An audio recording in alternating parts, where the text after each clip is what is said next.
Dude, I should have a big plate of calamari because I love it. I I love love calamari, calamari. and I feel bad because squids are intelligent animals. They could very well be from an alien planet, and I eat them. They taste so good. They do taste so good. When they're breaded and lightly breaded. I mean, the best chili calamari dip. I've had is in Spain. Ooh. Some of the best things I've ever put in my mouth are from Spain. Lady. Best calamari I ever had was in Greece. Oh, yeah, I would imagine so.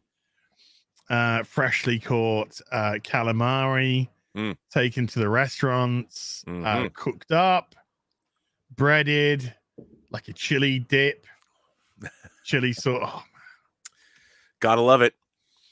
Oh, hell yeah. I had, when I was there, I had like swordfish, octopus, squid. I was trying all the things. I was trying all the, and then by week 2, it was kind of an olive pizza. As a young lad at the time, I was trying to swordfish is really salty. Yeah, that's a really salty fish, but it's good. It is good, dude. It's good. Hey, Dan Frager. Taking up some real estate there. Wow. Okay. Dude. Are we going to talk about a lot of licking? The most uncomfortable scene in Squid Game is watching 456 lick. Dude, close up licking. I know. But we gotta get to it all. First of all, still no frontman, by the way, at Toys Wonderland, which there's no. Why is that? I don't know. Come on, third party. Come on. I know that the soldiers are really, really easy to make. Get it. Understand. So much so that they're due apparently to be released before the end of this year. But we'll see. We'll see. I got a feeling not. But come on. It just takes a little bit of work to get that front man going. And let's get that. Come on. It's true. I know. I'm sort of like I have to every day check. Lovely Carnage bust though that they got going there. But this is I like this episode a lot because the headiness of the last episode, and we literally kind of pick up with that headiness. Because we have the exact same music to start this episode that we did to end the last episode. We have the detective following the cars, the procession of cars to the ferry. And after we have that, then things kind of get pretty light for quite a lot of the episode up until game number 2. Do, but can I talk about policing in South Korea? Sure, you go for it. I mean, we've got our police officer, our young, handsome, matinee idol police officer, who 30. just straight up murders a dude and throws him off a barge. Yeah. like that. I mean, I understand he's now gone undercover into something much bigger than himself. But I'm like, does the South Korean police? First of all, I have to say that I'm a fan of South Korean police procedurals. Can you be that way? Memories of Murder, Bong Joon-ho's movie Memories of Murder, which is out on Criterion now. I loved it, which is about the hunt for a real serial killer. I saw The Devil, another great movie about a Korean police officer involved with a serial killer. And that's why one of the things, like, when you have these little subgenres of things you like South Korean police thrillers, just like I like Hong Kong police thrillers too. Yeah. But I don't know if it's really ethical for him to like straight up murder a dude and toss it, because he doesn't even know what's going on yet. He knows that they're gassing people and he knows they're taking him away, but straight up murder. Okay, all right. This is where I think his which I kind of like, but his justification comes in. Oh, here it comes. He knows people are vanishing and he knows they don't come back. That's okay. But that still doesn't mean you can straight up. Now, I don't think people would advocate. I think Cal Rittenhouse has got a stronger case, much stronger case here. Than this. This is some topical. Than this dude. You gotta try and keep it topical, haven't you? I hear what you're saying. At the same time, I think the guy really understands the gravity of this situation. When you see a ferry kidnapping literally hundreds of people, and these people are likely never to be seen again. A good one, Az. Thank you. All right. Thank you. Likely, somebody keeping down with the latest. I think this guy understands that these people most likely aren't coming back. Is it correct me if I'm wrong here, but do Korean police officers have to have 2 blank bullets in their gun? Oh, I don't know. They got to have 2 blanks and the rest live. Something along those kind of lines. I don't know. I'll have to look into that a little bit deeper. But I think there's something about they have to have like 2 blank cartridges while the rest are live. So if they actually kill somebody, they don't have to be guilty about it. I don't know. I don't know. There's a sort of. I think there's a sort of kinda about that. You know. Somebody said warning shots. You can fire one. I'll look into it. I'll look into it for next week. I'll look into the that for next week. Unless. Well, we could use that newfangled thing. Oh my god, it's all kind of topical. You're confusing that with Alec Baldwin. Right. Okay. Oh, you know what? You know what? As much as that might be in poor taste, that was funny. It was funny. Dave Chappelle would say, "You know what? That was funny." It was funny. I mean, I gotta confess, I couldn't help myself today. I mean, I am a very empathetic guy, and I've been following the Rittenhouse case very thoroughly over the course of the last couple of days. But today is a Batwoman day. You know, it's a Batwoman review day, and so I gotta put out what I gotta put out. And in this case, I decided to go with, hey, Az, you still have a Batwoman review to make. Oh, boy. You know what? Since you're bringing up something topical, I would like to say, there you go. In all seriousness, today is Veterans Day in the United States. And God bless him. I've been working with military on this medical lecture series. My very good friend, Mike Schertz, Dr. Mike Schertz, is a former Green Beret Special Forces medic. So my admiration and gratitude goes out to all of our men and women and anyone else who are in the armed services and however they identify. Thank you for your service, both past, present, and future. So, amen.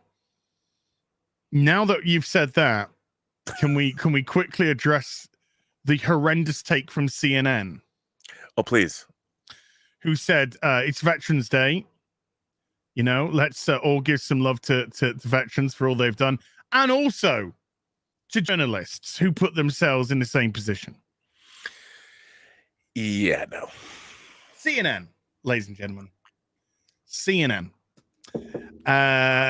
Making friends every day. Every day. So no, I completely get you. This is a heck of a reaction from this dude. I didn't know if the guy was unconscious or dead, but then when you see the ferry floating away and he's just bobbing face down in the water, then you know he's dead. And then his body's discovered later on in episode 5 or 6 or 7 or 8 or something. So yeah. But I mean, he's got to infiltrate. He's got to infiltrate, and yeah, it is quite a thing to do. Just kill a man. But what happened? But what else does he do? What else can he do? Because then he's got if he knocks him unconscious, he's got a guy in the car. If he knocks him unconscious and throws him overboard, the water will pretty much wake him up. With immediate effect. So will the discombobulation of falling as well, because that's your body has an instinctive reaction to wake up when falling. So there is half my dreams are like that, Az. Yeah. All the time. So he didn't really have many options. No, it's true. So he dressed the officer in his own clothes, put his own ID in him, and then threw him in the water. So if the body was to be discovered, it would look like it was him. Yep. Now, I don't know about you, but when I watched this for the first time, I had distinct flashbacks to Dance of the Dead. Wow.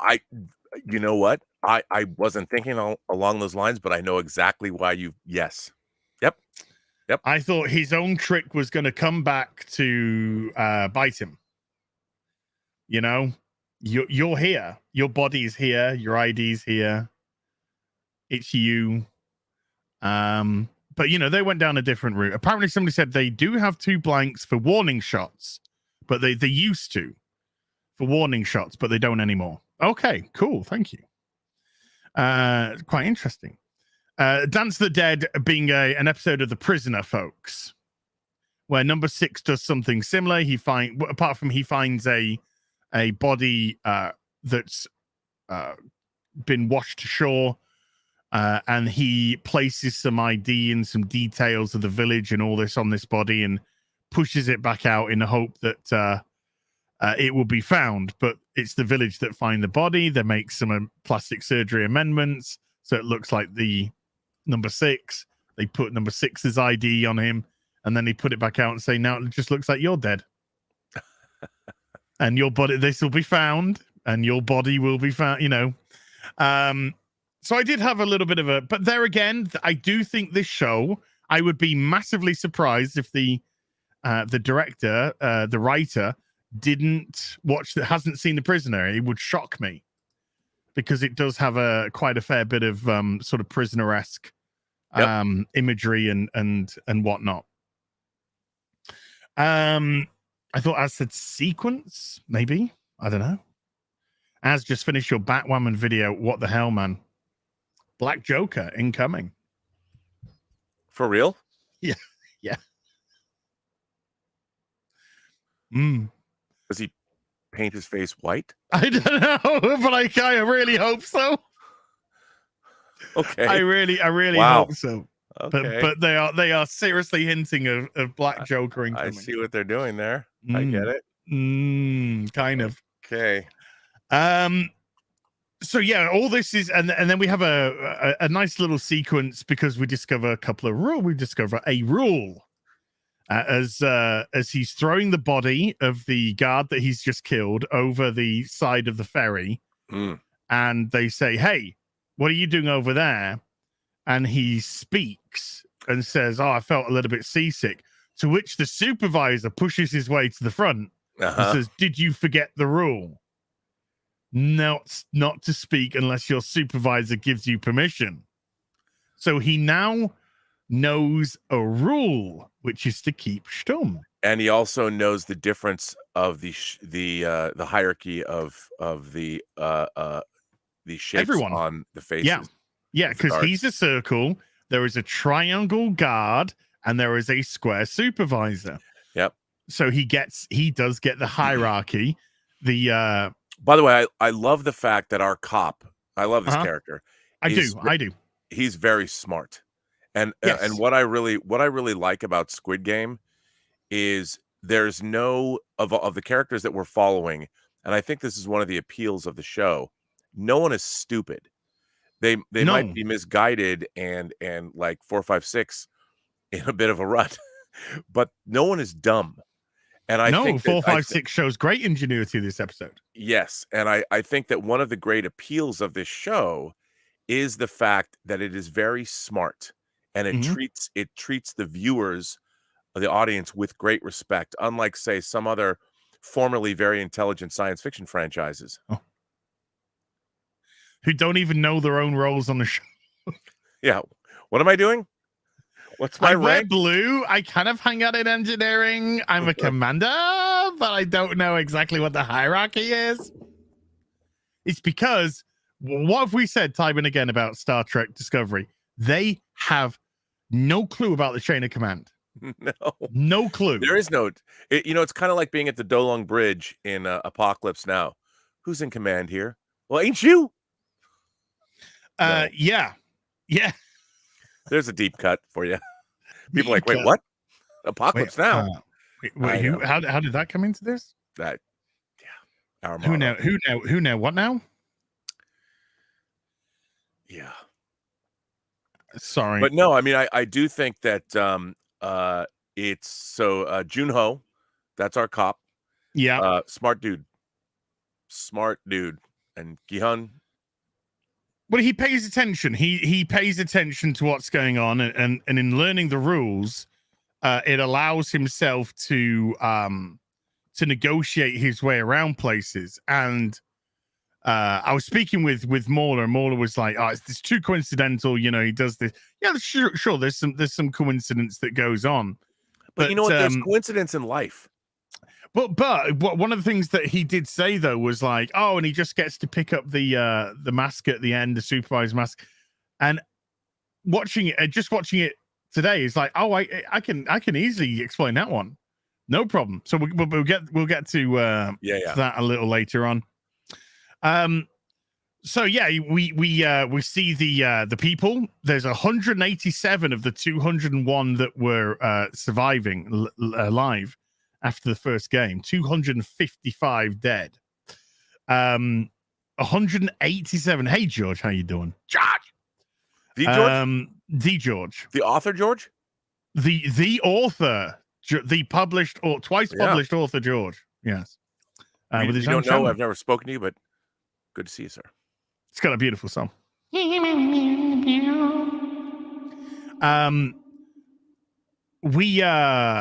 I have no idea. 187. I mean, I love the fact that we've lost way more than half of our team or half of our people. Oh yeah. Which by the way, the sweet was it Juan? The sweet money. I mean, it might have been 200 and what? It is one, people. Yeah. But 255 people loaded up that sphere of delight with okay. I mean, let's try and put some perspective on this, right? You have just you're really down and out in your luck. I mean, I am. There's Hot Toys figures I haven't been able to pre-order. Oh no, but I have been. Oh, you mean other people? I have literally lived in a postage stamp of a flat. And when I say postage stamp, I'm not joking. There was literally, you walked in the front door. I had a bed, a single bed, because that's all that could fit there. Yeah. In front of me, like 3 paces, sink. And then to the right of me, toilet, shower. Yeah. And it was no bigger than this room. Probably smaller than this room that I'm actually doing the stream from now. No, like in a job, minimum wage job, just hating life, Yeah. Just going to work, coming back home. The only thing that I could have in the flat, because there was nothing for anything, was you had your clothes in like a side drawer next to your bed, and I had a one of those box TVs, tiny box TV. Do you think that one of the appeals of this show is the fact that many people in life, like us, the viewers watching right now, especially when we've all been there, like unless you're born with but I think we all I think we all identify. Part of the appeal of this show is we all identify with the plights. I've always said that the great movies, the great entertainments allow the audience to put themselves in the place of the protagonist. And we're constantly asking ourselves, would I do that? And, Jaws, we all wonder if we're all Sheriff Brody. I'm like, I don't want to go out in the ocean and fight some giant shark, and so we all are 4, 5, 6. And I think one of the great reasons, like you just said, the way you described that portion of your life, exactly how the people that have agreed to play the Squid Game feel. And then, because I just imagine how down I was then. Yeah, just man. How completely destitute and, you know, thinking, you know, I was probably 24 at the time. Sure. Just thinking, it's already over. My life's already over. I'm going nowhere. You know, I'm going nowhere. I can't go into anything. I'm not qualified to go into anything. And just thinking everything's just so done and dusted. And then you're literally shown 25 million in cash. I can understand why that can change some people's minds when they're so destitute, so without hope. Yeah. I can thoroughly believe that. So yeah, 187 of them return out the 201, which I don't find surprising. Right. Once they went back to hell, and only 14 didn't. And then frontman, he says, just keep an eye on the 14. Just keep an eye. Right. You know, there's no like animosity or malevolence here. I mean, the game itself is, but there's no animosity to the 14. No, just keep an eye on them. You know, let's see. No let's one see would how believe them anyway. Well, I think it's more. Let's just see how they are, because the next time we do the game, you know, they could be at the point where they're just like, all right, no, okay, let's do this. And they, they might have to say, you know, that's the only rule, because everyone knows what's going to happen after the first game, or everyone at least knows or comprehends the true rules of the game. We see corridors. We see the operation in effect. We see a huge room, which could be obviously a set room, and then it's cleared out and the beds are put in. But for the purposes of this, it wasn't, because it had different walls. Right. But this huge room where they have all the people in, and they're all drugged, and they're all undressing them and putting them back into the track suits with their numbers on. For the competition. 67 who feigned being knocked out by the gas. Yep. sneaks a flick knife into the competition. That doesn't have too much utility. He's utilized in this episode, but it's knocked out. I think it's knocked out of utility pretty quickly. And then they start to wake up back in the room, and alliances are formed. Yes. And unformed or not formed. And this is what now let me ask you this. What's really interesting to me about all of this, and why I loved these scenes, is we're learning about the characters, but I love the fact that now there's camaraderie. Like yes. Before, I mean, yeah, you saw people during red light, green light help like 4, 5, 6, and but that's because no one knew what was up. Now everyone knows what's up. People were free to go, and they've chosen to come back. Mm-hmm. So now it's like we're here for the duration. And people are starting to make alliances, and who's the alpha dog and who's doing what to whom. And I thought it was very interesting. And of course, what number one does in hindsight is very interesting when you go back and watch it a second time. Yes.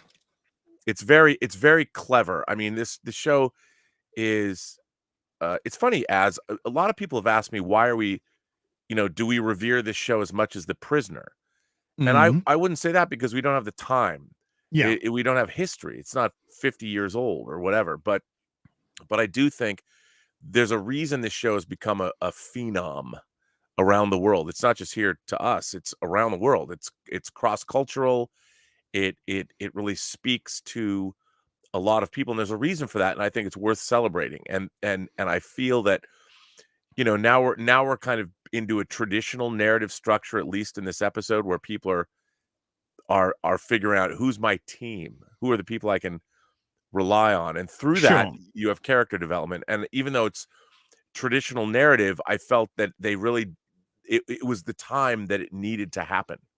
I think from a writing and structural and directorial standpoint, it's really great that, okay, you've given us a really intriguing setup, but now it was almost like that was the prologue, and this is the actual beginning of the show. Agreed.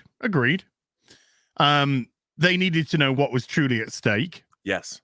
For it to matter, for it to count. If this were lost, the previous 2 episodes would have all been flashbacks. I think what is interesting though is there's still a fair bit of naivety. Oh yeah. We can get out of this. Yeah, we can get out of this. We work as a team. We'll take the money and we'll get out. We'll split it. We'll split it. There's got to be a way that we can all just decide that we'll split it amongst ourselves. Because wink, nudge, nudge. Yeah, they don't know that this competition has got to go down to one person. Yeah, they don't know that. Nope. They have no idea about that. So it's about getting through. Because there are so many things which are actually put into place to prevent anything but 2 people going into the final game, which obviously we'll get to as the show progresses. But what I found really interesting is it Song Kwan, who's the broker, is you can tell that when he's returned back into the game, this is serious now. This is full on serious. I gotta win. Whereas a 4-5-6 is like, you're my buddies. You're my chums. You're my buds. I've got my bud with me. You saved me in the first game. You're a good egg. And number 1, this lovely old man. We got to look after number 1 and whatnot. So there was, there's the kind of almost, I felt there was almost like just a playtime sort of element with him. He wasn't taking it serious, even though he'd seen what happens in the first game. It was as if, now I've got a few friends. We should be okay from here on out. But he's immediately played by his best, by technically his best friend. Yeah. Immediately played for him. Played by him. So we get, they go for their communist meals. They go to get their commie meals in their boxes with their exact portions of rice and exact portions of this and that. And everyone gets the same and everyone has the, but in this great capitalist game, apparently, it's the game of communism. Yeah, all of our Marxist brethren that exist today. Yeah, that's a great idea. Yeah. That's what I want. I want collectivism in my future.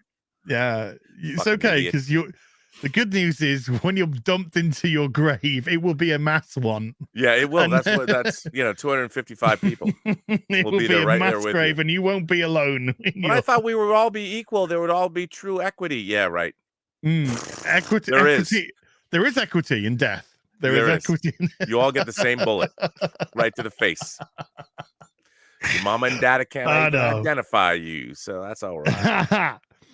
So they're all having their little munchies. They're all forming their teams. I think we then go to the nighttime where the call her obnoxious woman is banging, trying to go for a piss, and she kicks up a huge. Go on. Well, I was going to say you have to give her some ingenuity for smuggling in cigarettes. Oh yeah, we'll get to that. Okay. Oh yeah, we'll get to that. I'd smoke her cigarettes. Yeah, she makes a big hue and cry. That's a great saying. Big hue and cry about needing to go for a piss in 2 a.m. or whenever it is, and the guards are just like, no. Everyone gets communism. Everyone gets to piss at the same time, right? Shit at the same time, shower at the same. So they don't allow it first, and then she's like, "I'm going to piss all over the floor." So like, oh, come on. And what's interesting about her is, she claims. I mean, she's a mom. Claims to be. Yeah, she claims to be. I don't believe her for a second. Well, you're probably right about that, but still, yeah. I mean, she's an opportunist, but maybe It's never mentioned again. The baby is never mentioned again. No, that's true. She doesn't do it. To me, it was one of her little things that she says to try and squirm her way out, try and get some empathy, some sympathy. No, I do not believe for 1 second she just had a baby.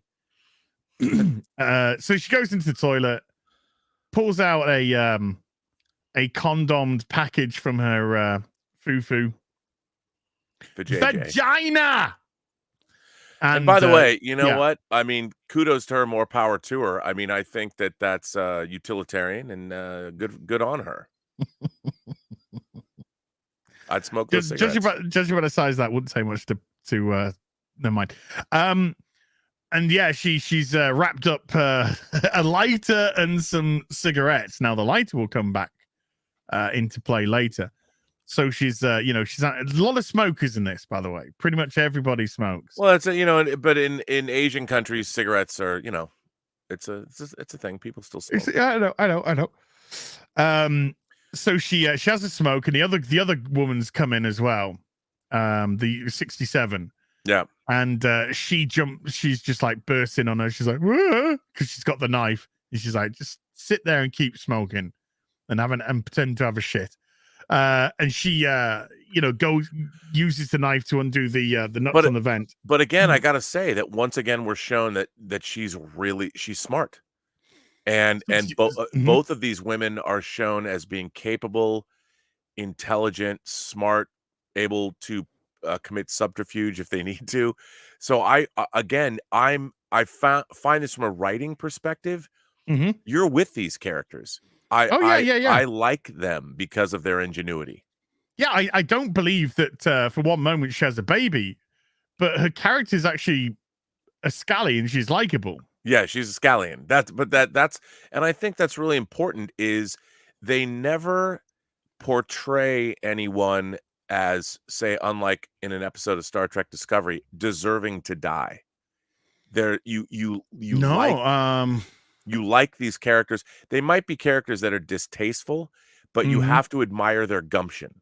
Oh yeah. I really like that about this show, and I think that again, it's one of the appeals of why this show is so compelling, why people have watched it, because even the people you might not like, you have to admire that they're trying. They're not dumb. They're not cannon fodder. Yeah, I think every character we feel some sympathy for at some point. Yep. I cannot recall one that I didn't. As in Korea, it's frowned upon for women to smoke in public. Interesting. My mum and aunt hid to smoke when we came to visit. There. Okay, nice. Interesting bit of trivia. I like these bits of trivia. Yeah, I like finding, and this is stuff that, by the way, when you're watching a foreign show, there are many of these cultural things that are lost upon us because there's no way you can convey them in subtitles. And I appreciate learning about them. So thank you for that. But yeah, they both, she wormed away into the toilet so she could have a ciggy. Yep. The other one wormed away in the toilet so that she could go up into the vent because she sussed out the vent earlier. And thought, right, let's have a snoop around. Let's see if I can find something which will give a hint of the next game. Now, what was really interesting about this, I thought, was instead of her seeing them cooking and then being like, I got it. She's too young. She's too young to know what this game is, really. Right. So but I did think that the visual of that when she's looking down, it's the surrealism of the uniforms and what they're doing from a viewing perspective. It's really intriguing. You're like, wait, what's going on? Oh, but yeah, no, it's what's going on. But even though she doesn't know, she's making notes, right? Like mental notes. Like, I don't know what to do. The cooking, I can smell sugar. So they're obviously cooking up something sweet. what are they doing? But she doesn't know because she is too young to know the game. Because this is a game that was played, you know, probably before she was born. Because she's, I mean, I'm guessing that in this show, she's meant to be around 20 to 24 years old. Yeah, that's the way I thought about it. Whereas the guys, the bulk of the guys, Song Kwan and 456, they are 45 to 50 years of age. So 456 is actually known to be 47. So you'd imagine the other guy is 47. For argument's sake. Right. Yeah. Because if they were, if they've known each other since kids and they played together and they did school and stuff like that, so there might be a year or so difference, but let's just say 47, 48 years of age. So when they were kids doing that stuff, she wasn't, she was born or barely being born. They'd be in their 20s when she was being born. So when they were kids, she's nowhere in sight. So you could imagine that game like Honeycomb is already dropping out of favor for stuff like Squid Game, which is what they used to play as well, which again is an oldie game. But for number one, I mean, obviously by what we know by number one, all the games are his games because these are the games he wants to play. So even though she can't, she doesn't know what it's about. And when they both go back into the room and Song Kwan is listening in, and she says, all I did was they were cooking and I smelled something sweet. Yeah. Now he can take that information. He took that information and he actually worked out what the game was going to be. But 67 is very clever. She's very shrewd. She's been on the streets. She knows how to, you can't con a con man and all that sort of thing. Right. And she can sense that he's got a good idea. She sees his body language. She sees the way that he's playing the others. Because that she mentions that. She sees the way that he's playing them. Yeah. And she's like, okay, right. This guy knows what this game is. So whichever one he goes on, I'm going to go on. And so they both end up getting the triangle. So that was, that I thought that was very clever of her. She displayed, yeah. Again, because she's not, they don't bullshit in this show. They're not like, no, this 90-pound woman can knock out this 200-pound dude. It's never happening. Well, I know. And again, that's one of the great things about the storytelling here is that it's honest and it's real. Despite all the surrealism, the craziness going on, the characters are believable. And that's the trick. But what I'm trying to say is these women aren't pretending they've got brawn. No. But they more got importantly, brains. But the writers aren't either. No, exactly. Or the writer because, director. Yeah, the game for next week, which we'll discuss next week. Next week. That is one of the cleverest things there is. I think that's one of the cleverest things that the show does, because the show doesn't go, hey, we're now going to pander. The show goes, no, you're fucked. Yeah, you're dead. But we'll get to that. And next week. Again, why? I mean, the appeal of this show is because it plays straight with the audience. And yes. a lot of modern entertainment doesn't do that. No, treat your audience with intelligence. Your audience is intelligent. Your audience is God. If your show is not great, your audience, God, knows it and won't watch or rejects it. I absolutely agree. And I think that's one of the strengths of the show is it doesn't treat you like a fool. Nope. It doesn't need to explain things which don't need explaining. It's quite okay with you being clever enough to work it out. So we get interspersed between here our intrepid detective who has gone back to his dorm. He's been shown his dorm. He quickly works out the key, how to unlock, because the key's got to be done in a certain way to let you into the room. Number 28 looks across at him, of course, because for later on we discover why, and he sort of looks over at 28 and then looks back and goes into his room. Spartan room, bed, a wardrobe, mechanic, toilet, chrome toilet, camera is probably, camera in the top corner. Yeah, is he has to play this role 24/7 now. He realizes like, there's not one moment where I can't be in character. Yeah, this is and there's a little sign up which is great because it's kind of like Fallout, and it's got three little pictures, and it's like, don't talk to anyone. Don't take your mat. Don't wear your mat. Don't take your mask off when you're outside of the room. And the other one was, do not leave your room. Right. Do not leave your room without permission. And they get slightly better meal, but not massively better meal. No. They kind of get a larger portion of food, for sure. You know what's really interesting? What I really loved about Squid Game is they never tell you where these people came from or why they're there. Exactly. How they got their jobs. Ever. But we see later in this episode, there's a question which is asked, which is great. Yep. It's great. It's great. And it's never answered. Nope. And it didn't, and it should never be answered. No, it should never be. Season 2, don't answer this question. Don't answer these questions, season 2, yeah. But also, I do want to point out our doctor character. We also learned that he, what is he, 111? Well, we don't know he's a doctor at the moment. We know that there is a contestant who is getting the game put into their food, which adds another layer of you're right, at the point we don't know what he's doing, but he's getting help.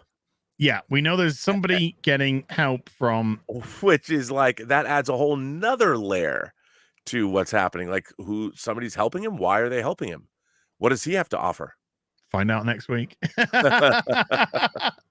But yeah, we're introduced to him. He's eating one of the breakfast cakes before game number 2, and inside there's a little pink slip of paper, and when he unravels it, it's the name of the game, which is honeycomb. Well, it's not honeycomb. We call it honeycomb, but it actually begins with a D. Right. Yeah. Somebody wrote it late. It's like, Darakji, something like that. Yeah. That's the proper name of the game, but we call it honeycomb. Every time I watch a foreign movie, since I was a little kid, I'm like, God damn it, I wish I spoke the language. So if the Matrix is ever real, I want to be able to plug in Japanese, Chinese, Korean, Spanish, French. That would be a super. If I could have a superpower other than flight or immortality, I'd love to be languages. Languages, yeah. Man, I'd love be able to converse with anyone. If I could be a cunning linguist in Asian languages, I could, hi, how are you? In Korean, be good.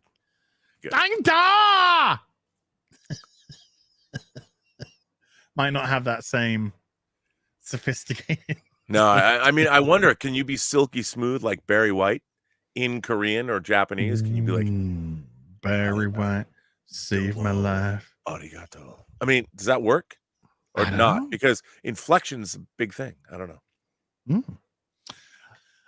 So yeah, we know that guy's been fed the game, which again, that adds a whole new layer to all of this. Like somebody within. Sorry, go on. Oh, but somebody within this game is helping a contestant, which means there's a whole added layer of stuff that we're being made aware of these things piecemeal, and it's fascinating. And of course, just because you do know what the game is doesn't equate to completion. Just because you know what it is doesn't mean you're going to be able to do it. I mean, obviously, it gives you a huge advantage. Yep. But if you don't know, but if you muck up, and that's on you.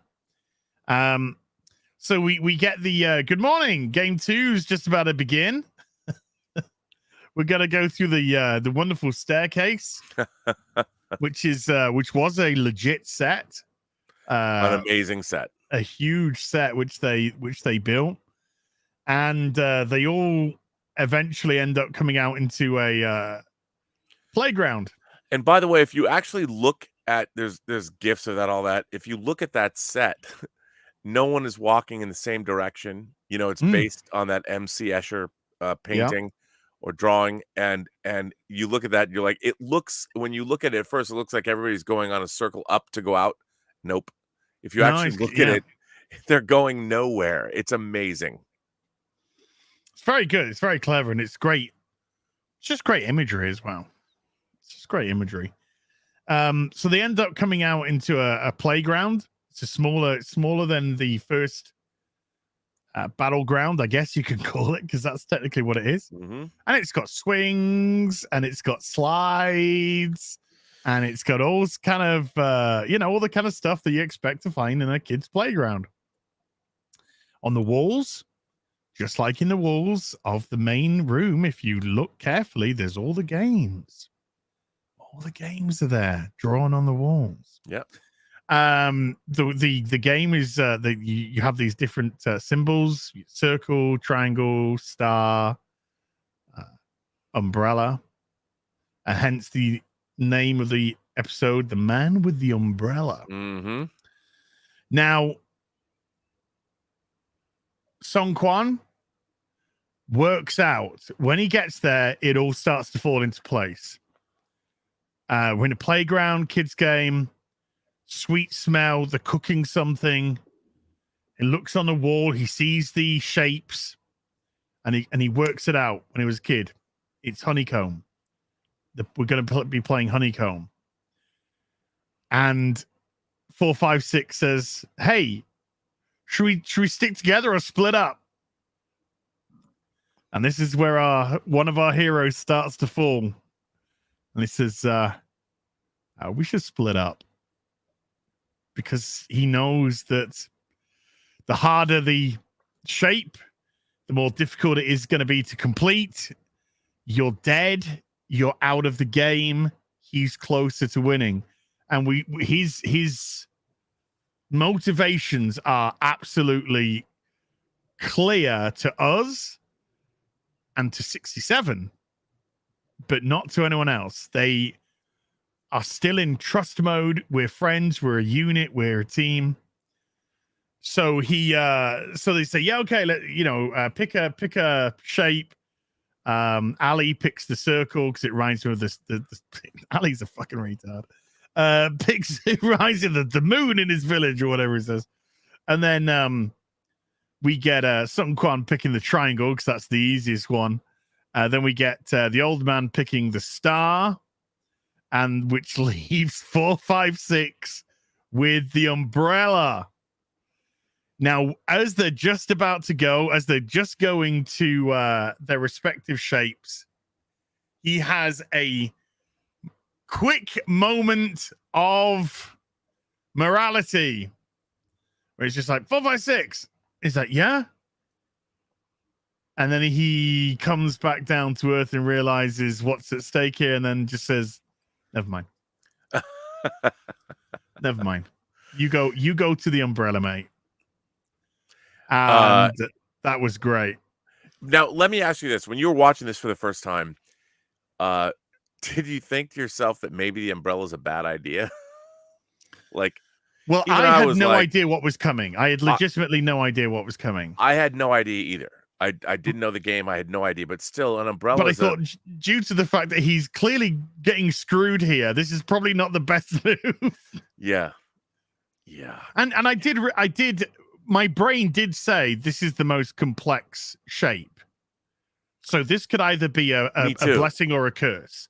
So I was still of the mind that this could be a blessing as much as a curse. but it ended up being just a curse. Yeah, and see, this is the moment where I wonder, did Korean audiences know this? Like, when they were watching it, did they be like, "Don't do the umbrella"? Well, I mean, there were some people in the chat that said they used to play this game. Right, exactly. And that's why I was thinking, like, well, 456 should have known this game, shouldn't he? Like, perhaps not. But then again, death wasn't involved, so maybe he didn't think about it that way. Put it this way, let's just say, for argument's sake, it was Western, and the game was tag, but you didn't know if getting touched was a good thing or a bad thing. Right. Yeah. Okay. Yeah. All right. You know, you kind of got that going. So it's like, oh, is it? So I don't know. And then of course the guards come out. The shape doors open, and the guards come in with their tables of circular. And I wish you could now buy. And in the Trafford Centre in Manchester, in England, they had a Squid Game thing going. They had the huge doll from the first game. And they had people making the honeycomb, and you were given 10 minutes to get the shape out. Pretty cool. So the shapes come out, and they open up the tins, and they realize that inside the tin there's a honeycomb, and inside the honeycomb there's a shape, and there's a needle stuck in there as well. And then it starts to dawn on people what's going to happen here. And when 456, I shouldn't laugh, but it is so funny the way they do it. When 456 opens up the tin and sees the umbrella, it just does one of those sort of like zoom out, zoom in things, which is very clever. And he's just like, I'm fucked. I was just like, oh man. So yes, the game is to get your shape out of the honeycomb without breaking the shape. You can break the outside, but you have to remove your shape intact for you to be a winner. And what's interesting about this is that there's no methodology given to you. You have to figure it out, you know, and you're given what they gave. There's a needle. There's a needle. You know, you get inside, a needle. Yeah. So the insinuation is that, oh, we scrape. And it was. I have to say, I too was thinking, oh my God, you know, as a viewer, I'm watching this going, how can I scrape this sugar faster? Like, what can I do? You're totally you have no idea, even you as the viewer. I mean, maybe, okay, some people are like, well, I thought about licking it first, but I didn't. When I'm watching, I'm like, I was totally stressed. I'm like, please, can't you go faster? You know? Yeah. I mean, you are presented with a methodology, and you're putting yourself in that position. Like you as the viewer are constantly like, if I was a contestant, what would I do? Yeah. And I'm like, scrape faster, do scrape, something. Yes, scrape, but it's got to be fast, but it's got to be careful because you can't break. And I know. And how do you do circles? Well, I mean, the beauty is when it starts, when everyone starts doing the game, you know, you got 10 minutes. You got 10 minutes to get it out, folks. So you got when it starts, and everyone's just doing their little scrapes, you know, and then the mob guy, he's like stabbing. He's doing like little stabs. Yeah. Like little stabs up. So I guess when you go down, it would break the connectors pretty. But you know, he's got a star. Old man's got a star. And then we see Ali, who actually is just breaking away the outside. He's not using the needle. He's actually his method is, I'm going to keep breaking off the outside until I literally get to the edges, and then I start carefully breaking the edges off the circle. So some people are using, you know, Ali is using a different method, and Ali has come across as a bit and way too trusting, but his brain has come up with a very good technique for getting out the circle without using the needle at all. In actual fact, Ali probably used the needle to knit himself a scarf or something. Right. And then we have our first guy who's at the top of a slide, and then he's just snap, and he's like, and then he looks up, and then you just see triangle guard, pistol out, boom, and that shot rings out, just bounces. The sound just bounces off those walls, and it sounded horrifically loud. Blows his brains out. He just goes down a slide. Slide's covered in blood away. People again realize what this game's all about. Mm-hmm. And you know what's funny? What I love about the show is it lulls you into thinking that it's not going to be as dire as red light, green light. Like it's both interesting and yet vulgar. You know, as you said, you're watching 4, 5, 6 going, so it's not the most palatable thing in the world. But when that shot rings out, you're like, oh right, we're all gonna die. This is what's at stake. Your life is at stake. Yeah. And as soon as that first shot goes, then you start getting more people just getting wiped out. And those shots are ringing out. And of course, when you're already under pressure, you're probably already shaking, and you're trying to do this, and suddenly, boosh! You know, God knows that could have contributed to some of the people actually breaking their honeycombs. Now then, our dastardly little vagina cigarette woman because the women are very shrewd in this. This game was a victory for the women. That's what this game was, because number 67 realized that Song Kwan had worked out what was going on, so she joined his line, and the crazy Catwoman worked out, or if I heat up my needle, it's just gonna melt the honeycomb. So she uses the lighter from her smoking, heats up the tip of the needle, hidden away. In a way, you could say that her lighter was from the same place that her child may or may not have been from. Her river of life, as Prince said, and her river of life has given her life by producing that lighter. The birth of life. Yeah, the birth of life. Okay. I mean, you could. You don't have. I mean, maybe I'm going a little far, but it could be. I mean, you could say that. Maybe. But then life would have to be secular. Well, I'm just saying, where did she get that lighter? From a vagina. Her femininity was what got her that survival tool. I like to think of it more as it was just her cunning. She's cunning, shrewd. This is a savvy woman. No, she's savvy, but she used the tools that only a woman had. Oh yeah. She uses she uses sex as a tool later on. Yep. Next episode. She uses sex as a tool, so you could. Interesting. Actually, having thought about that, everything seems to her vagina is her weapon. Yeah, which, by the way, is not to be underestimated. Oh no, maybe the most powerful weapon in all of human history. I have known many a man to fall to the power of the puss. Because that's just how it goes. It might have happened even to me. It's happened to us all. Many times. It's happened to us all. So yeah, she's melting her shape pretty easily, and she's actually a little bit cocky about it, and fair enough, because she knows I've worked this one out. 4, 5, 6 is bricking it, absolutely bricking it.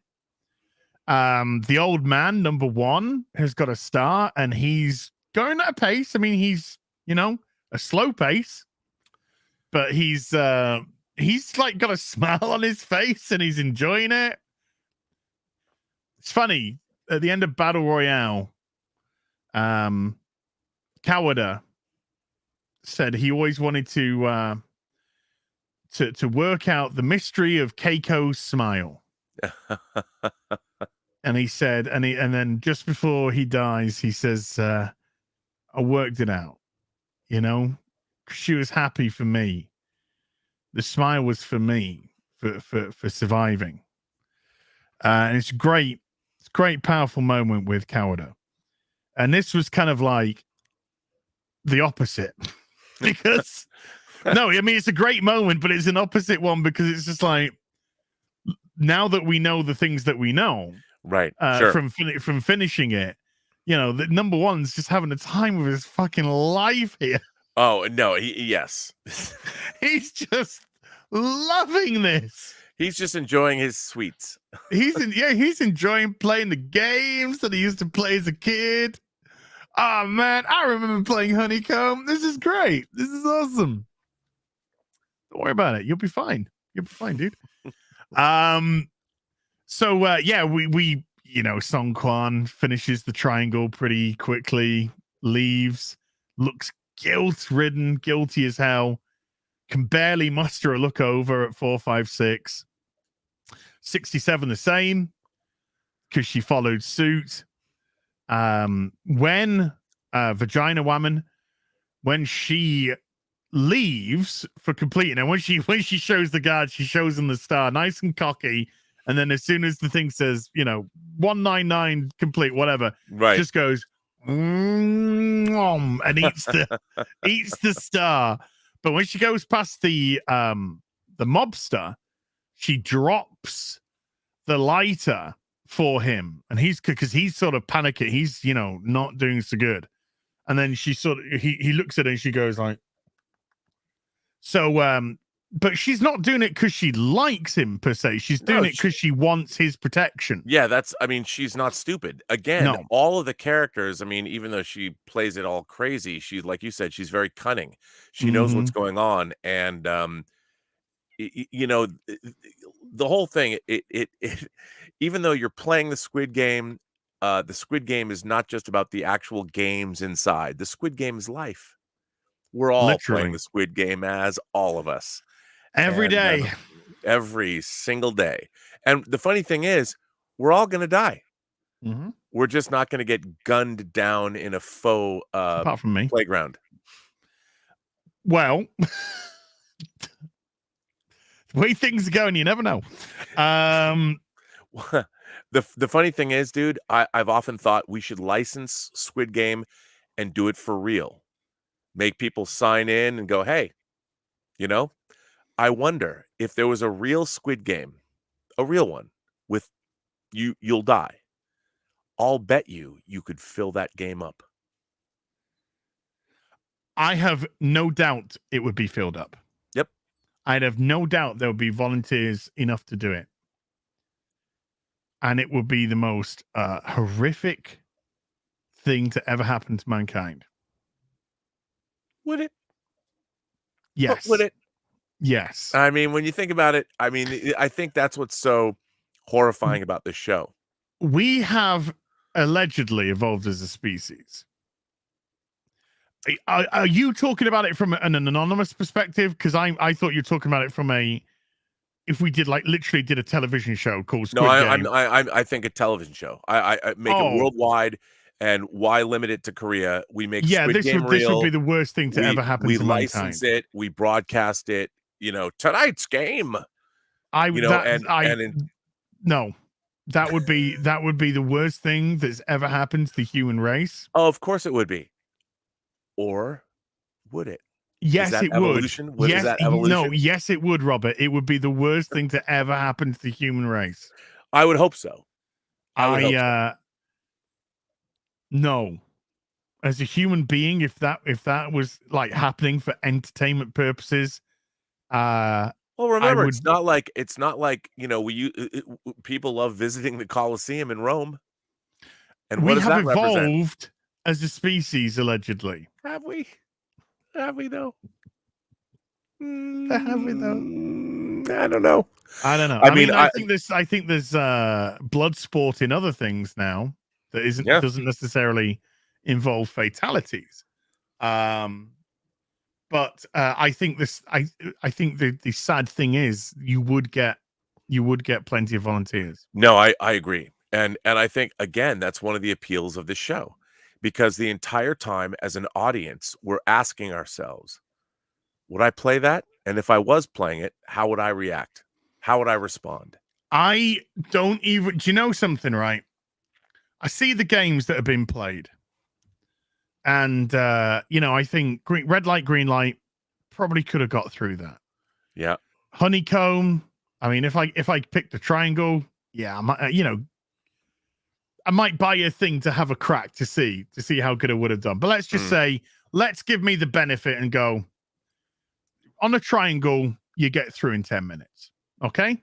Easiest shape. I'm picking here, folks. Not much difficult. Easiest shape. Yeah. Tug of war. Chunk boy here. I think I've been in demand, to be honest with you. For that one. Only if you knew how to play it.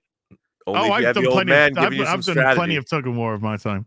But I tell you what, everything falls apart.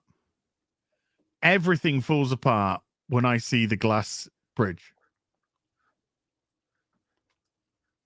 When as soon as I saw that game for the first time, my heart sank. More than anything in the whole game, more than the final game, more than the fighting sessions, more than the meal. No, as soon as they walked out and that on that glass bridge, and I saw that glass bridge, I was just like,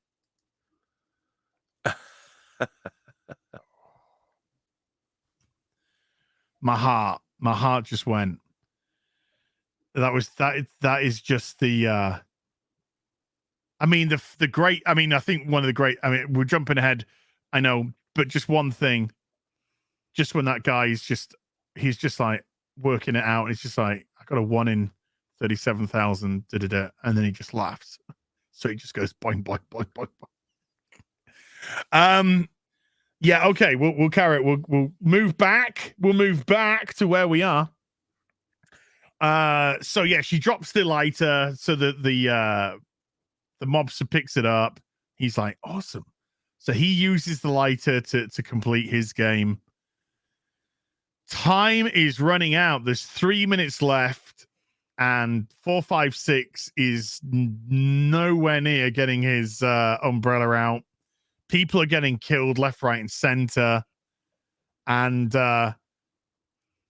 Jesus. And then he's sweating profusely, which is absolutely fine. I'll buy that. I'll buy that absolutely completely. The pressure, the tension, everything. And then a couple of beads of sweat drop onto the honeycomb. And then he realizes, obviously, that you can kind of see the light through the honeycomb when it's wet. So he takes it out of the tin and he puts it up to the sun, because remember, they open up the roof. The roof. So he puts it up to the sun, and then he's sort of like, yes, different layers of thickness. So he licks it and then puts it up, and then you can see the outline. So he's just like, oh my God, the outline is way thinner than the rest of it. So if I just keep licking, it's going to melt the outline, and it should, in theory, allow the shape to come out. So he just like, he's licking. And you got to imagine, this guy's probably got cotton mouth. The day is long now. And he's lapping that honeycomb like it is, his first poos. And he's just going for it. He's just like, lick, lick, lick. So people are looking around, including number one, the old man, and seeing this. So it's just like, it's dissolving the sugar, the water and the sugar. It's just dissolving the sugar. And he's just licking and lapping and lapping and lapping. And then it's like 11 seconds left. And it's like, he's got to see. He's like, still lick, lick, lick, lick. And it's like time sort of like slows down. And he kind of like this.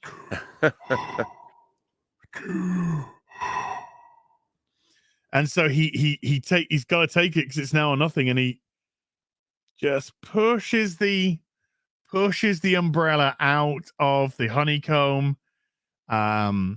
number one manages to get his, lick it and then use that still with the needle and lifts up the star. So they survive.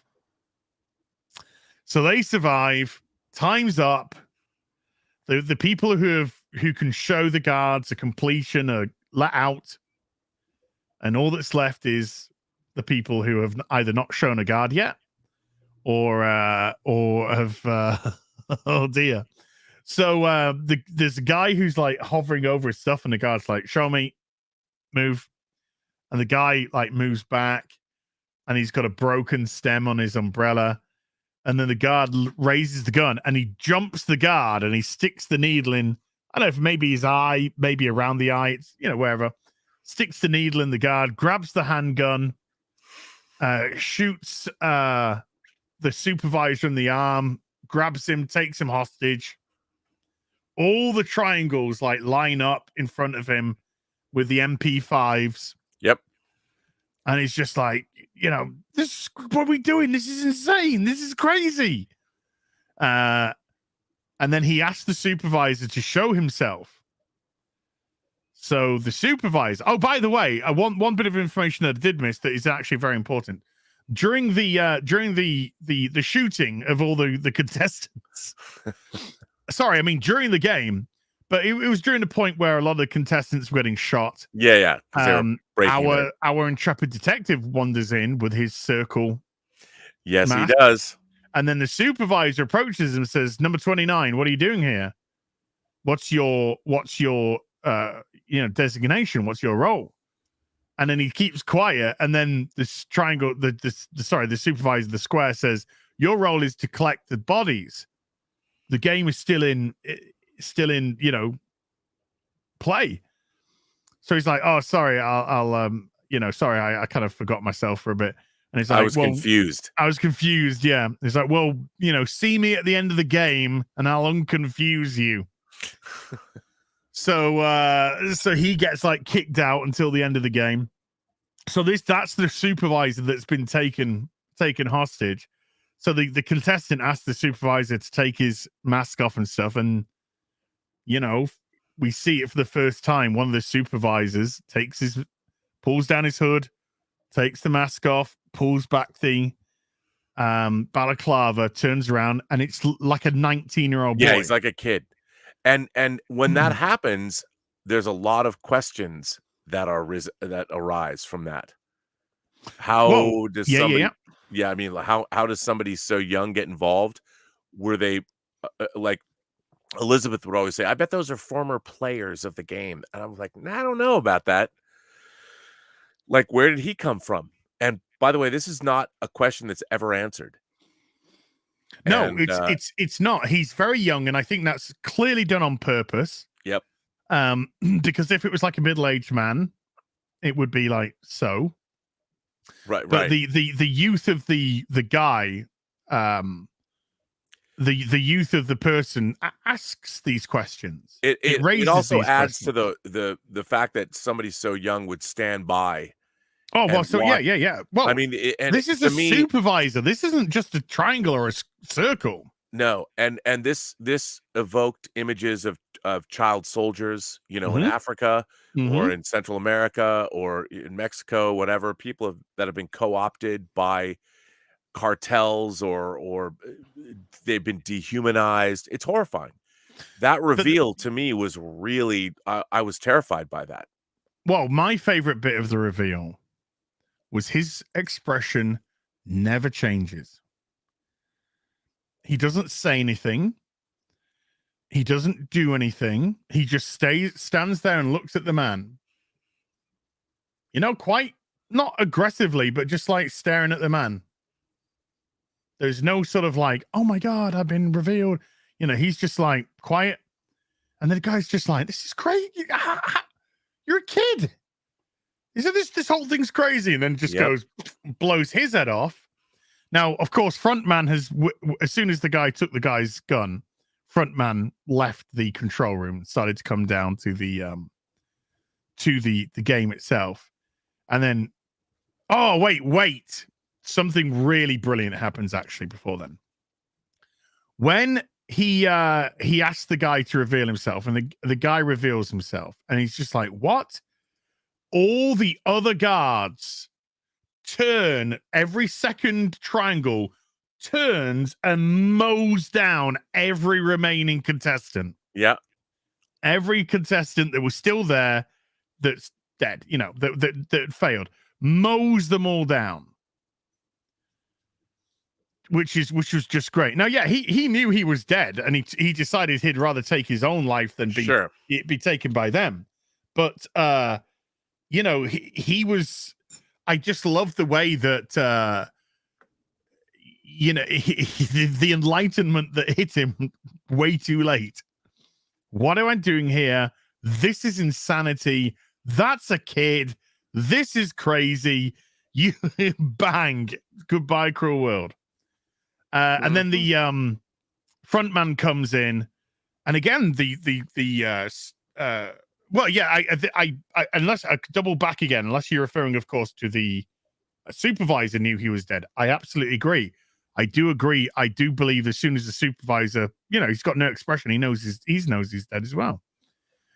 And as soon as frontman walks in, you know, there's no pleading, there's no nothing. It's like that supervisor knew the rules. He knows the rules. And he just turns, you know, like expressionless, and bang. Frontman just kills him, just shoots him in the head, kills him. And then, you know, frontman says, remember, as soon as they know who you are, you're dead. And that supervisor, the way that I've been playing it in my head, I mean, obviously you could be playing this differently, but I've been playing it in my head that has been the supervisor up until now. The one that's gone into the room, the one that's been doing everything. So to me, that is the supervisor that has been literally the first 3 episodes supervisor. Yeah. And from here on in, there'll be another supervisor, but the voice will be the same because the voices are designed to be the same. Yes, I agree. So, yeah. Let me just do a quick little... Jealousy, 'tis the green-eyed monster that stabbeth at thee. Let me just go into here, do a little bit of that, do a little bit of this, do a bit of that, and there we go, slow mode. So we'll only get 1, which is easy to moderate. So I've always perceived it as the same supervisor throughout all the explanations to date. And that's why one of the reasons why they were so placid, because this is a supervisor that knows the rules. Just knew the rules, regardless of how horrific they were. Now, of course, when the guards mow down the contestants, it cuts to the staircase when they're walking back, and they just hear, you know, they know what's going on, of course. And then our mystery man, he walks past one of the guards, and the guard just whispers left, and he takes a left turn away from the rest of the crew and goes somewhere, which we'll discover next week. A new number 2. Yes, the supervisor's gone, and there'll be a new number 2. By the way, it is in a way, you know, there has to be there is absolutely a bit of the prisoner in this show. Oh, 100%. I mean, from a writing and directing perspective, it has to be inspired. But although I haven't read that yet, but it will come out. I like I said at the beginning of the stream, I cannot imagine there not being. Right. I cannot imagine, because there's so much imagery which is just so reminiscent of the prisoner. And then see you next week. Yeah. And it's going to be some very interesting conversation next week. Yeah, it's just the end. They seem to just know the perfect time to end every episode. No, they really do. And I feel that the reason we're talking about this show is because how exquisitely well done I think it is from a writing perspective and all that. And part of that is the way they end the episodes, and also how they begin each new episode. Yes. Yeah, it always starts off strongly, I believe, and it always ends strongly. Yep. And sometimes, like this week, it started off with that great piece of music from the end of episode 2, and it ends in almost silence. And it's just, it kind of to me, it's sort of most of the episodes end with you just being left with your PTSD. Yep. That's kind of how it feels. It's like, I want to finish this episode and leave you on the shock and the horror that the contestants are feeling right now. Shane Novak says, you forgot to mention that the cop picks up the square mask so he doesn't have to worry about being disciplined after the game. That's a huge, we did forget that. Yeah, now that's actually the thing that I wanted to talk about that I think was really, really good, and there's a very good explanation, because I was speaking to Mauler about this, and Mauler was just like, he picks up this square mask and nobody has any trouble with it, and da-da-da. And I'm just thinking to myself, he's cleanup. Right. That's exactly his job. Right. He's cleanup. He's cleanup, and it doesn't matter if the cleanup is a contestant or a supervisor. He's cleanup. Once somebody's gone, they're gone. They're like Klingons. Once if someone's dead, they're done. They're just an empty shell. It doesn't matter. So I don't think they are stock taking masks. As far as they're concerned, the body, everything just gets put into a coffin and burn up. So that's how they would do that. They would just put the supervisor in a coffin with a mask, and it would just go into the incinerator and burn up. So yeah, he's now taken the supervisor's mask, so he now has a circle and a square mask for him to allow him a little bit more flexibility and movement, because of course circles have very limited movement. So yeah, that was a really clever piece, and to me that makes perfect sense that he could take the mask without any sort of comeback or problem. He doesn't go, unfortunately, he doesn't go all three. He needs what he needs, and that was a supervisor mask. So yeah, I just it's just such a great show, man. It's so good. I know, and the thing is, it's just smart, and it takes you along for a ride, and you buy into it, and it's just every episode was very satisfying. It was delicious from a storytelling standpoint. I'm like, yeah, this show tastes good, just like these honeycombs did. But it does. It is. I know. It is. Satisfaction is a very good word. It is very satisfying. You finish one episode and you're just like, I need to digest that. Yep. But I need more right now. I want more, but I need to digest, because, and I think if you do binge this one, I mean, this would be a very interesting one if this wasn't a binge model. If this was like on Amazon and they released an episode a week, and so you would literally have to deal with a week of thinking and whatnot. But if you have the binge model, then you've kind of got like I said, an almost PTSD, feeling to it. Like, oh yeah, you just battered, you're getting battered, but you just like trying to carry on. Yep. And it's not gonna, it'd be like episode 9 where where something, the realization starts to dawn, and please sir, can I have some more? Please sir, can I have another episode of Squid Game? Now that we know that there's a season 2 getting made. Yes. Let me ask you this. Not immediately. No, not immediately. But do you think that this show needs a season 2? No. Yeah, I don't either. No, I don't. Because it's going to be about plot instead of theme. It is going to be about plot instead of theme. The problem is with today. I mean, how in today's reality, how can you not, when it's a worldwide phenomenon? No, you have to. I mean, you have to make it. But it doesn't need a second season at all. No, and so often, look, I was a person, I love The Sopranos. But to me, the Sopranos is the first season because it was all about Tony Soprano being in therapy and dealing with his mother and his uncle. And when Nancy Marchand died halfway through the second season, it became just a plot-driven show about a mobster. And you already had the things that were already set up, but it was like, okay, we love these characters, we'll keep it going. But it never was a better show than it was in its first season. It was an amazing first season show. And this show, to me, I mean, maybe they'll do something interesting plot-wise, but in terms of theme, they already did it. It's already happened.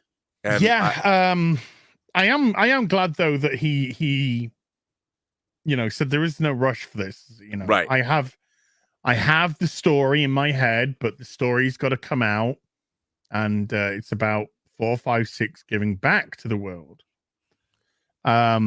Which is interesting. I love that idea. So, look, it took him a long time to write this. It took him a long time to get it done, to get it to be actually produced. I think we're going to be waiting at least 3 to 4 years. Yeah, I would imagine so too.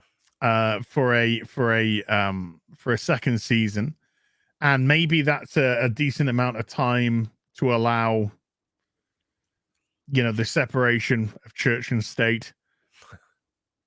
But I just think it's a perfect 1 season show. I agree with you. Amazing. It's an amazing show. And but there were loose ends. There were plenty of loose ends. But they're loose ends plot wise. I don't know about thematically. No, not thematically. No. Plot wise, there were loose ends. Thematically, I think the show said all it needed to say. Yep. And that's why I think it's a great 1 and out season. Yeah.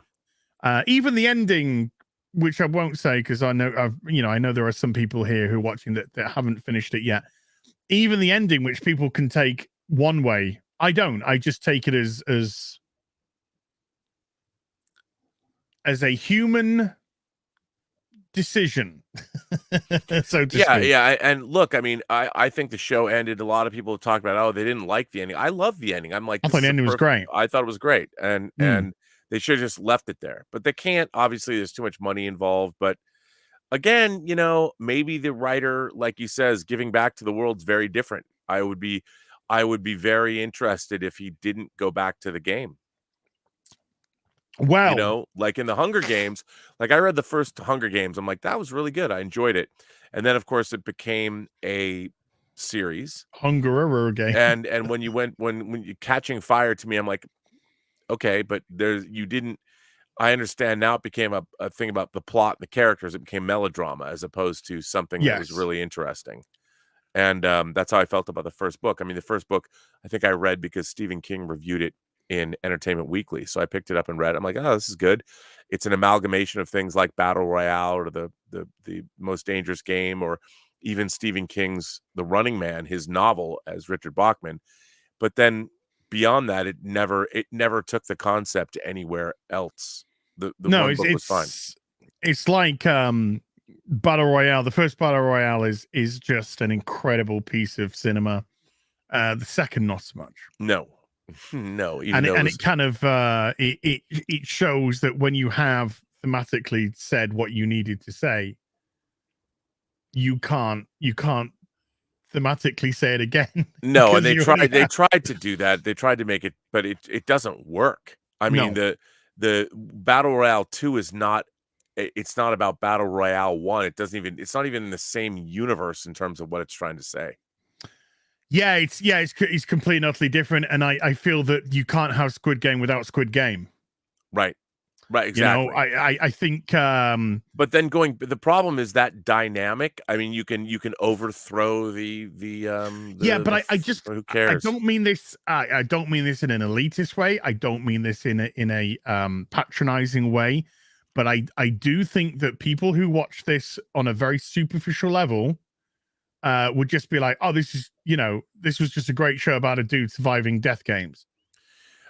Right. And so if they weren't really going into the themes of it thematically. They were kind of looking at it just from a fun and they got every right to do so. Sure. They were just looking at it from a fun, interesting. This is a quirky show where you got to survive death games to win huge money.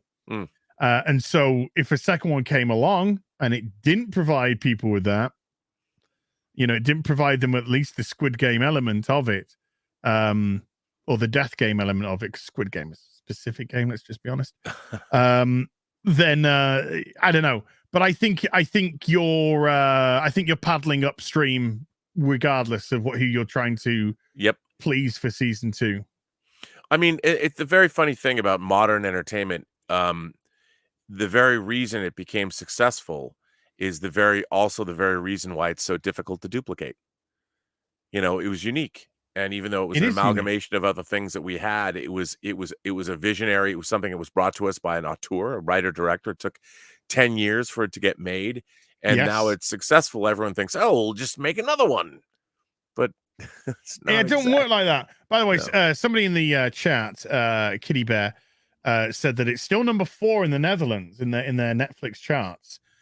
So I just decided to have a look at the UK charts, and it's number 7 still in the UK. So this is still being watched to hell and back. Yep. Which is wunderbar. Yeah, no, it's great. And to me, this is what genre entertainment does the best. Yeah. On one hand, you can watch it as in a superficial way and be like, oh my God, this is incredible. Or you can look at it like we're trying to look at it now, where we're doing a deep dive into the greater themes of the show. And I think what's great about entertainment is when they both are at play. When you can watch something superficially and really enjoy it as a monster movie or a thriller or a romance or something, that's great. Yeah, but there's nothing wrong with watching this superficially. There's nothing wrong with deep diving. But that's the beauty of the show. But to have a show that is as nuanced and interesting as this is what entertainment, when it elevates itself beyond simple entertainment into something more. This is what we are starved of right now. Yeah. Is this sort of and not to bring it back to Star Trek, but everything for me does come back to Star Trek. I would love to see a Star Trek show that was this in-depth and nuanced, like the original series was, like many of the Next Generation episodes, and certainly Deep Space Nine was. Count 5 years in the future. Let's see what happens then. Who takes over? Yeah. Then count another 4 years, and then let's see where we're on a decade. Yeah. But hey, I would come back in a decade and watch. I just want my clever Star Trek back. I just want my fun, open-minded Star Trek back. I want my thought-provoking Star Trek back. I mean, it's amazing. People are like, oh my God, Star Trek Prodigy, the animated show directed towards children, is the most successful of the new Star Trek series. I'm like, whoa. Based off what? Why? That's just what people are saying that like it, and my point. Based off what? No figures get released. Right? No, of course, but I mean, in terms of how people like it or whatever, and I'm like, you know what? No, that's Twitter. No. I'm not going to go at you. I'm going to go at people going. This is what are you quantifying that on, Sunshine? Well, just people are people, people in my feeds or in my social media who really enjoy. Twitter is irrelevant. It's not life. Sure, of course. But my larger point, though, is that why is it that animated Star Trek series are more well received than the $1 billion? They've spent $1 billion making Star Trek Discovery and Star Trek Picard, and they're awful. It's not about money. It's not about it's always about story, characters, and the writing. It's never about agenda-based storytelling. And this is the perfect example of that kind of writing. It's a very compelling story that has a lot to say, but it doesn't throw out its themes in your face. You can watch it as an action adventure, oh my God, survival show, or you can watch it the way we are. That's why it's great. Let's go into some super duper chitty chats. Yes, sir. Marksman 117B says with $2, as I sent you an email for the Peeping Tom you like. I haven't seen it yet, dude. I haven't seen it yet. There's a something I've had. I'll go through it when I can, but I'm way behind on stuff. When I get to it, I'll get to it. Hopefully sooner rather than later. Andy Radar with a £5 says, I'm with you on Korean police films, Robert. Great stuff. I think the police officer is solely focused on his brother. Saving other people is secondary. That's true. Yeah, his motivation is very much brother. What happened to my brother?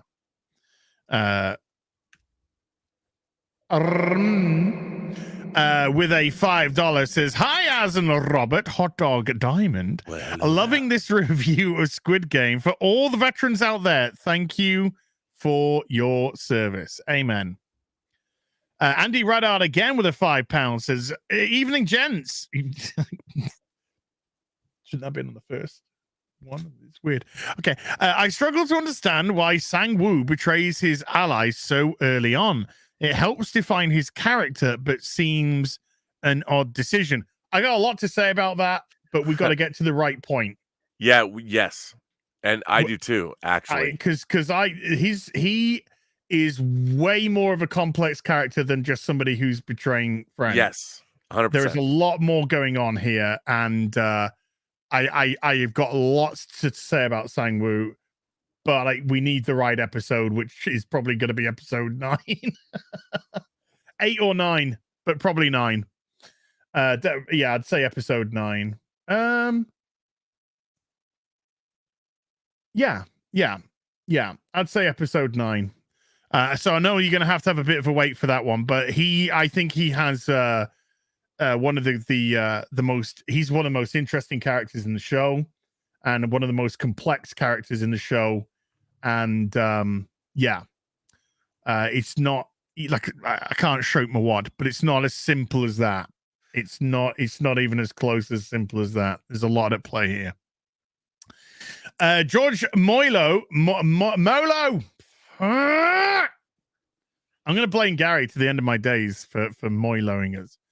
George Molo with a $50 super chat. Thank you, George. Really generous, sir. Hi, Az just watched JND Studios' 2 new videos. Ooh. After their unboxing of the 1 1/3 scale Heath Ledger Joker, they had a sneak peek of the 1 1/3 Bale's Dark Knight. It's gonna be the best ever. All hail RMB. All hail the magnificent Az. Cheers, George. I pre-ordered. I don't know if you saw Hot Toys yesterday, but I pre-ordered the reissue with extras, quarter scale, the Dark Knight trilogy Batman, which we had a real. I mean, we coveted that. Dude, it's very tasty. Gave that. We gave that a good looking over yesterday. 1 in 3 space. I ain't got none. Need new house. Andrew Matthews with a £5 says the play set is the same as the set at the side of the Squid Game at the start of the series. Yeah.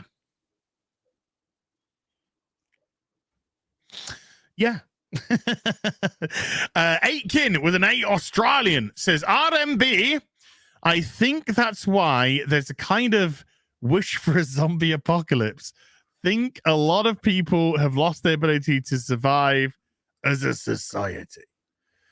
We live in a society. We do live in a society. Maybe. I mean, I think that the one thing about the zombie apocalypse that's baked into the concept is that our civilization falls immediately. That all of civility, everything that stopping at red lights and green lights, ends when the throngs of the undead come for us. And I think that's one of the great appeals of that idea, that maybe we can build up something better, but we can't because we're deeply flawed. Then red light, green light is a commie game. Yeah, because it's teaching you to obey. Yes. This isn't an indictment on capitalism at all. This is a damning indictment on communism. Andy Radart with a £5. Well, says, I mean, but I just want to speak one. I think the reason people want to embrace Marxism is because life's fucking hard. No, I don't think they want to embrace Marxism at all. I just think they want the fucking handout. Well, that's which okay. Is completely fucking different. Yes, they don't believe in the ideology of it. They don't understand the ideology of it. All they hear is free shit from the government. I could not agree with you more. That's the answer. You're a fucking lazy bum. Do something. Well, you're there like. You know, it's funny. I was watching a video the other day about how well, you know, the cost of living and all that has gone up. You know, you're less well off than your parents. I'm like, well, our parents being well off was like the first time in human history that happened. Yeah. Most of human history has been misery. I mean, the 100,000 years history. Do you know it? It's terrible. I mean, if you look at everything, it was really, really bad. And we've had things so good now for so long. I mean, at least for 3 generations, whatever. People are like, oh, it's so terrible now. No, you know what? We all have to be really well educated and innovative, and there's more opportunity now to create your own life than ever before.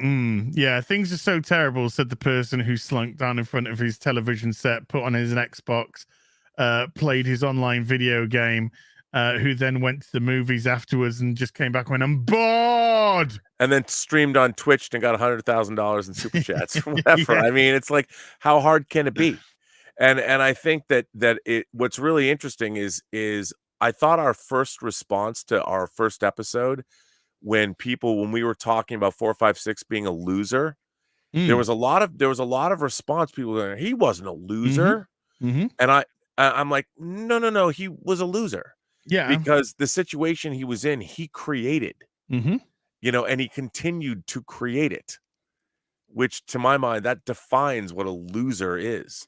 Yeah, they were, a lot of them were a victim of, some of them were victim of circumstance, and some of them were a victim of their own circumstance. Yeah, and I think that in the case of the Squid Game, again, I would like to know more. I was only in Korea for 2 weeks and it was amazing, but I'd love to know more about, you know, the vagaries of their society, the ins and outs of things that happen. I don't know. I mean, I think that when you're watching foreign films, one of the great regrets that I ever have is like not knowing enough about the actual society that they come from to understand the subtle nuances that are, I'm sure, in the show.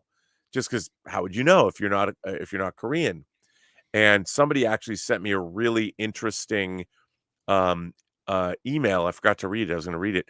That said that our North Korean defector, in the scene where she talks to her little brother, she changes up the way she speaks because you speak differently, or you use different words being from North Korea and South Korea. So she actually changes her accent within her performance. That's something I would never have known. No. But I thought that was fascinating. Did not know. Yeah, I mean, I'm going to watch that back for sure. Yeah. And see, but yeah, I mean, she got a lot of praise for her. She got a lot of praise for her performance. That was her first ever performance. That's crazy. Crazy. You know, even in the chat, the difference with now and previous generations is that things are getting worse. We will have much less government guaranteed. But are things, I mean, my father fought in World War II. Less government? Bring it on. Yeah, I mean, I find it really interesting. Like, are things getting worse? If you lived in Eastern Europe from 1935 or in Europe at all from 1935 to 1945, how bad could things get? Oh, pretty goddamn bad. And if you lived in the Balkans, you know, during the Clinton presidency, things are getting worse. Where they're getting worse in our cushy civilization right here. I mean, it depends where you go in the world, man. I don't think things are getting worse. I think we've had it so good now that we're just arguing amongst ourselves because people are bored. I completely agree. I think we've never had it so good. We're at the ever. We have everything at our fingertips. Yep. Things are very, very affordable still. Yep. When you and affordability, you have to look at what is truly affordable: bread, milk, water, meat, vegetables. These are very, very affordable objects in today's society, and ready and plenty. We don't have a food shortage. We have a dispersion shortage. We have a dispersion problem. Yeah. We have a food surplus. The problem is getting the food to places. That's the problem that we have. So we waste more food every day than some countries have in a whole year. So we got things real good right now. Real good. Andy Radart with another £5 says, to clarify my point about Sang-woo's decision, he doesn't know what games are coming, so it seems tactically foolish to betray allies so early. Okay, I'll say this from the start. He currently thinks his friends are liabilities, not assets. He thinks 456 is a liability. Mm-hmm. He doesn't see him as an asset. He thinks he's a fool. He thinks he's an idiot. He thinks he will get him killed. He thinks the old man is a liability. Ali, he can manipulate Ali. And I think there is a friendship with Ali that starts legitimately. And I think it's still kind of there. But the Ali thing, woof, man. Oots, man. So I think he's wanting to kind of ditch, because I think he legitimately sees them as liabilities right now. So there you go. And there we go. We are done in decent time, nearly 2 hours. A good show, sir. Oh, I love it. Love it. Love it. Love it. Love it. Love it. Love it. Love it. Love it. Joseph Gordon, love it. I just have to point out that Don Hans, a member of your channel, says, I can spend $260 on a 6-scale Darth Vader figure. Yes, things are good. Nowhere near where it was during the Great Depression in the 1920s. Well, I would say, Dan, that's right, because Hot Toys had not started their goodness yet, nor had the characters that we love to buy. They weren't created yet. So I appreciate that. I do agree with you, sir. That's what he just said. I've been waiting. I would just have to say, I've been waiting days for this episode's coverage. I've really loved the first 2 coverage episodes you've done. Big love to both of you from Sweden. Thank you, Fabian. Thank you, sir. I really do appreciate that.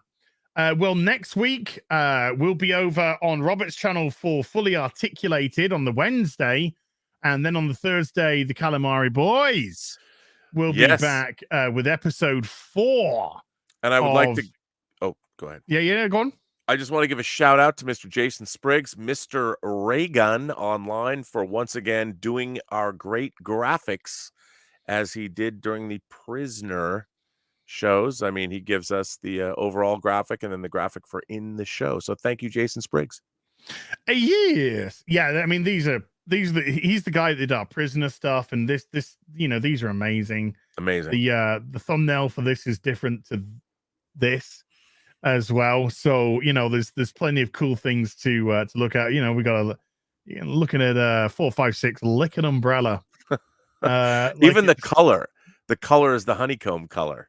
Yeah. And it's, I mean, there's Mr. Spriggs he's a very smart man. I believe he's also a Brit. He's an expat living in Florida, but he's still a Brit. There you go. Expat. Yeah, that's fine. That's fine.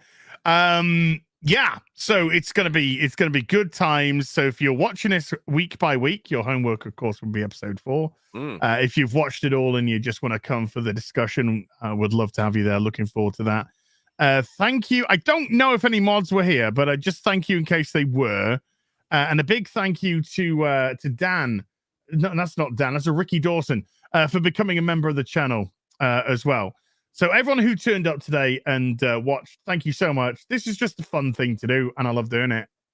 It's so much fun. I love talking about stuff that I like. Yeah. So thank you so much for turning out. Big thank you to everyone who did hit the join button or the super chat button, supported the channel. Big ups to you because we've never had it so good. Never. And I'll be back. What day is it today? Thursday. I'll be back tomorrow for Friday Night Tights. Big salute to all our veterans out there. Yes. Happy 10th anniversary to Skyrim. It's the 11th of the 11th, 21. 10 years ago today, Skyrim came out. Is that true? That is true. Fuck, I'm old. Fuck. I know. I can still recall that day pretty vividly. Fuck off, mate. At least I get my data today. Yeah, data. I got some good stuff coming as well. Yeah, Friday Night Tights tomorrow, starting at the earlier time of 9:30, so probably 10 o'clock UK time, which is, I think, 1:30 Pacific time in the afternoon. Yeah. So until then, you take care. Bye for now. Bye for now.